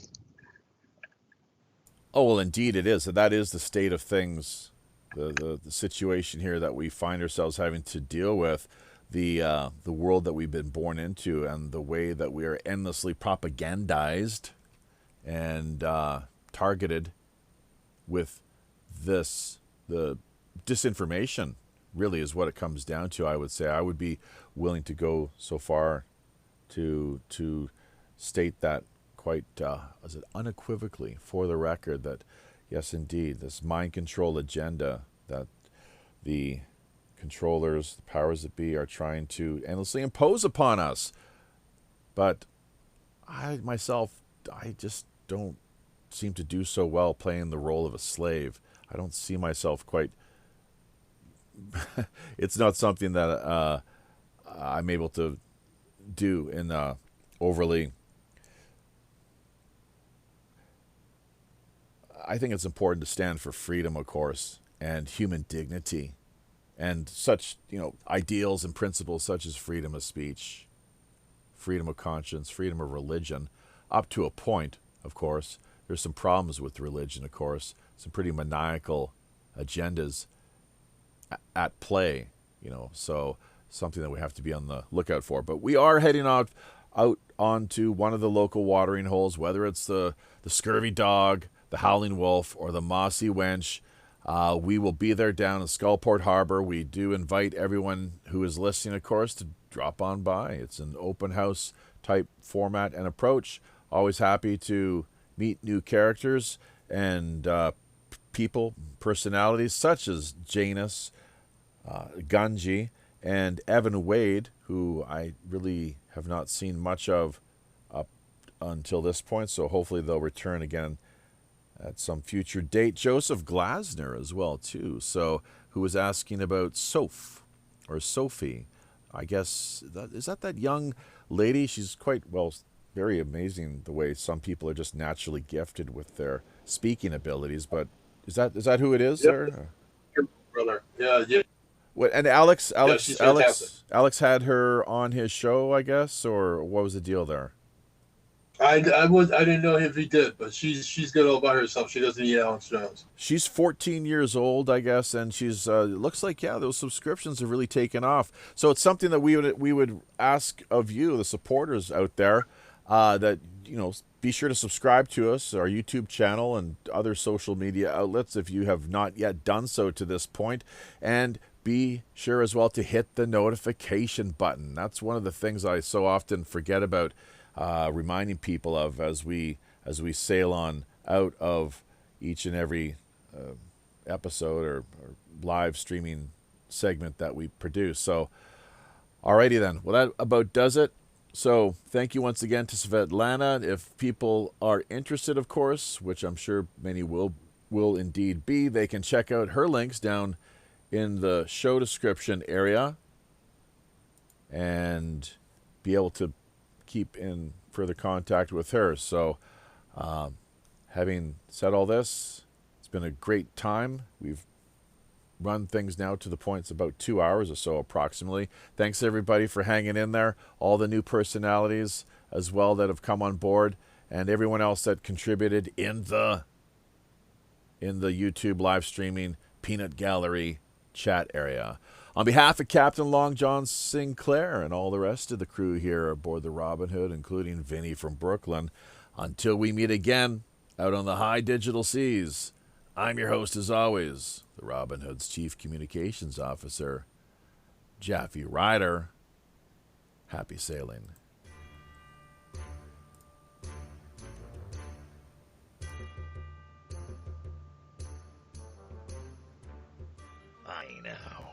There we be.